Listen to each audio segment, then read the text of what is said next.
Dear legal aspirants, the Hindu newspaper Monday 16 में 2022।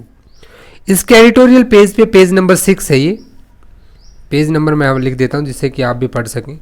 Editorial दिया जाता है, एडिटोरियल को डेली पढ़ना चाहिए। हमारा इस सीरीज को स्टार्ट करने का पर्पज़ है सो दैट आपका न्यूज़पेपर जो स्टूडेंट्स हैं कि वो रेगुलर पढ़ नहीं पाते हैं, तो एक न्यूज़पेपर पढ़ने का भी रूटीन बनेगा और न्यूज़पेपर को पढ़ते पढ़ते हम अपनी लीगल चीज़ों को भी सीखेंगे।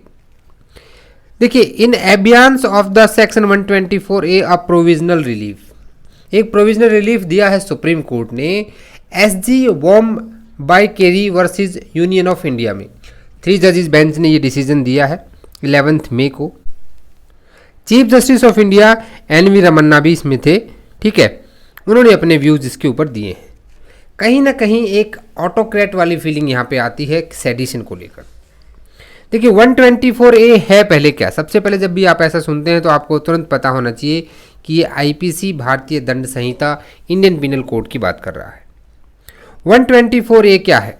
सबसे पहले जब IPC की बात करते हैं तो IPC जो है हमारी ये 6 अक्टूबर 1860 को बन के तैयार हुई, इनेक्टमेंट हुआ, गवर्नर जनरल काउंसिल का एसेंट मिला और 1 जनवरी 1862 को ये इन्फोर्समेंट में आई। लेकिन अंग्रेज़ों को जल्दी समझ में आया कि जो इंडियन हैं फ्रीडम फाइटर्स हैं उनको कैसे सप्रेस किया जाए, तो 1870 में उन्होंने section 124A first time insert किया। जो चीजें मैं बता रहा हूं please note down those things. आपका IPC बहुत स्ट्रॉन्ग हो जाएगा डेली न्यूज पढ़ने से ही। वैसे तो अपनी तैयारी कर ही रहे हैं, बट चीजों का रिवीजन अगर आप इस वे से करेंगे ना तो वो चीजें आप कभी भूलेंगे नहीं, ठीक है। उसके बाद 1898 में फिर से इसके अंदर अमेंडमेंट किया गया, ठीक है। तो ये तो होगी कि IPC में आया कैसे। अब 124A को एक बार पढ़ते हैं, न्यूज़पेपर में भी इसके बारे में दिया गया है। अगर आप ध्यान से देखेंगे तो यहां भी इसके बारे में बताया गया है।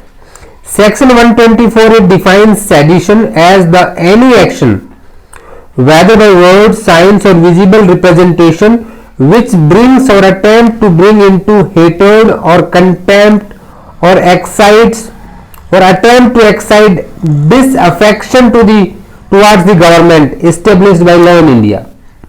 यही पढ़ते हैं आप। जब आप IPC में जाएंगे तो ये डेफिनेशन लगभग ऐसी ही है। 2 एक्सप्लेनेशन भी वहां पे दी गई, 3 एक्सप्लेनेशन वहां पे दी गई है टोटल, ठीक है। अब हमेशा डिबेट का ये मुद्दा रहा है कि सेडिशन जो है वो गवर्नमेंट इसका मिसयूज करती है।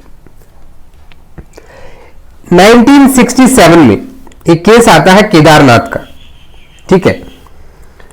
और हमारे इंडियन कॉन्स्टिट्यूशन के साथ अगर हम इसको पढ़ते हैं, देखिए Indian constitution of India is a mother of all laws in India. तो वहां पे जब इसका कॉन्स्टिट्यूएंट असेंबली में इसके ऊपर डिस्कशन हो रहा था तो एक KM मुंशी साहब थे।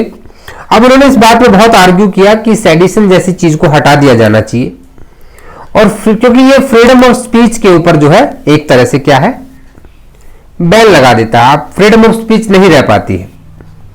सो to give the freedom of speech in a democratic country we must remove this such things, ठीक है। तो उसके बाद सुप्रीम कोर्ट ने जो केदारनाथ का एक केस आया वहां पर भी यह बात कहा कि गवर्नमेंट को इसके बारे में देखना चाहिए, इसको हटाना चाहिए। 5 जजेस की बेंच थी, बट उसको बहुत ज्यादा उन्होंने अबॉलिश नहीं किया। अब 2022 में केस आता है SG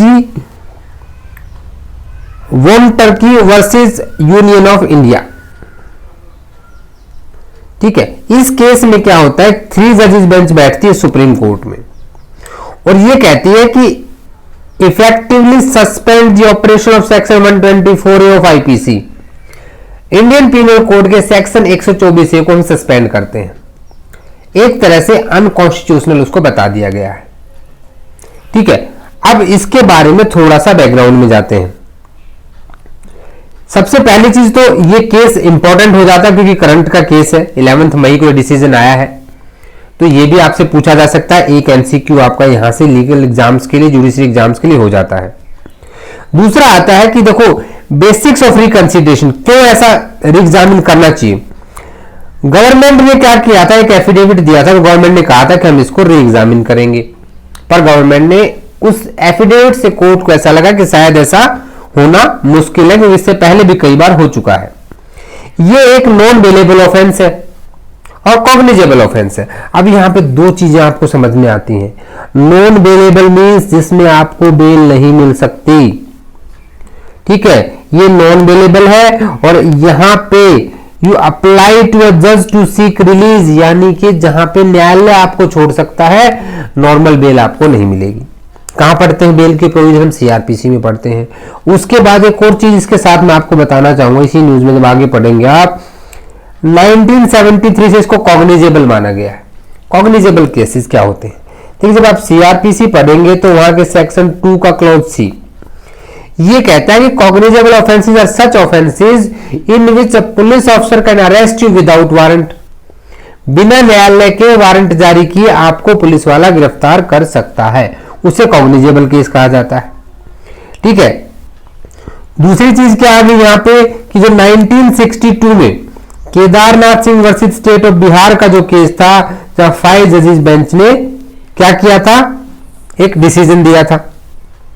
तो ये दो केस याद हो गए आपको, Kedarnath Singh versus state of Bihar, section 124 ए से जुड़ा हुआ केस है। अभी एसजी वेम्बट कीरी वर्सेस यूनियन ऑफ इंडिया, ये 2022 का बहुत रिसेंट केस है। अगर मेंस में क्वेश्चन आता है किसी भी जुडिशियल एग्जाम में तो आपके पास दो केस में भी रेडी होगी। देखिए एक ही न्यूज आपको बहुत कुछ सिखा रही है। सीआरपीसी की डेफिनेशन आपने सीख ली, बेलेबल नॉन बेलेबल कहां दिए गए हैं, सीआरपीसी के 2A में। ठीक है, तो इस तरह की चीजें देखिए यहाँ पे कितनी चीजें रिवाइज हो रही है।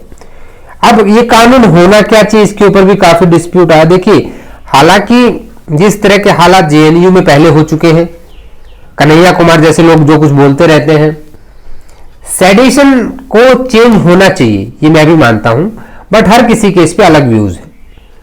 गवर्नमेंट के खिलाफ डिसअफेक्शन होना उस देश की प्रोग्रेस को रोकता है, लेकिन ये इतना भी नहीं होना चाहिए कि गवर्नमेंट किसी को कुछ बोलने ही ना दे। ये सुप्रीम कोर्ट ने अभी इसको सस्पेंड कर ही दिया है। तो गवर्नमेंट लेकिन क्या करती है कि कुछ दूसरे स्टैट्यूट के थ्रू इसको क्या करती है, यूज करती है।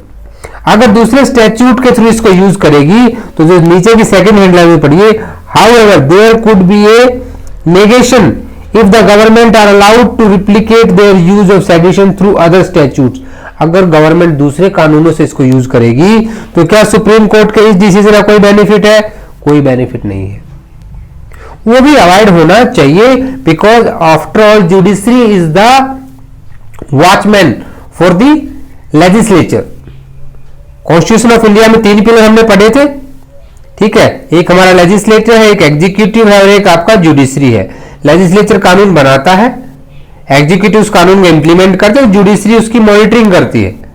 भाई ठीक है, तुम कानून लेकर आ गए, अगर वो कानून अनकॉन्स्टिट्यूशनल है, फंडामेंटल राइट्स को इन्फ्रिंज कर रहा है, हमारे भारतीय संविधान से ऊपर जा रहा है, तो हम उसको क्या करेंगे, अनकॉन्स्टिट्यूशनल डिक्लेयर कर देंगे। ये है पावर जुडिशरी का।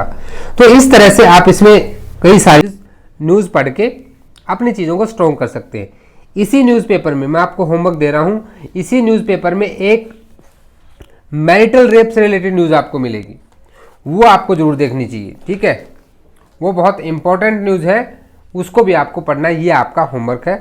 इसके जस्ट नीचे आपको आर्टिकल मिलेगा एडिटोरियल में पेज नंबर 6 के ऊपर। अगर चैनल को सब्सक्राइब नहीं किया है तो सब्सक्राइब जरूर कर लें और साथ ही बेल आइकन को प्रेस करें, जिससे कि इस तरह के इंपॉर्टेंट टॉपिक्स आप तक पहुंचते रहें। लॉ को सिर्फ पढ़ना नहीं है, एग्जाम के लिए रटना नहीं, उसको समझना भी है, डेली लाइफ से उसको लिंक करना है। इससे आप अपडेट भी रहेंगे और आपकी चीज़ें आपको रट्टाफिकेशन नहीं करना पड़ेगा। मुझे पूरा विश्वास है कि आपने मेरे चैनल को सब्सक्राइब कर लिया होगा और हम सब लोग मिलकर एक साथ इसी तरह से लीगल न्यूज़ पे एनालिसिस करते रहेंगे। ये न्यूज़ सीरीज़ आपको कैसी लगी? डेली की एक ही न्यूज़ हम डिस्कस करेंगे और अगर आपको सही लगता है, इसका रिस्पॉन्स अच्छा रहता है, तो हम जितनी भी लीगल न्यूज़ है सबको एक कंसोलिडेट करके भी डेली डिस्कस करेंगे। मुझे कमेंट्स में आपका इंतज़ार रहेगा कि आप क्या बताते हैं, आपके रिव्यूज़ का। तो मिलते हैं नेक्स्ट वीडियो में, तब तक के लिए जय हिंद, जय भारत।